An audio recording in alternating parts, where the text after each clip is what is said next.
38 saksak ang inabot ng isang babae mula sa mga nanloob sa kanilang bahay sa Tagum City, Davao del Norte. Patay ang 19 na taong gulang na biktima. Natangay ng mga kawatan ng ilang gadgets, 2 relo at pera. Ayon sa mga pulis, walang narinig na ingay ang mga magulang ng biktima na nasa kabilang kwarto lang.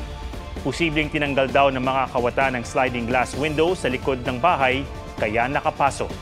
Naaresto kalauna ng 2 sa 4 na sospek na pawang mga minor de edad. Sinusubukan pa ng GMA Regional TV na makuhanan ng pahayag ang mga naaresto na maaharap sa kasong robbery with homicide. Huwag magpahuli sa mga balitang dapat niyong malaman.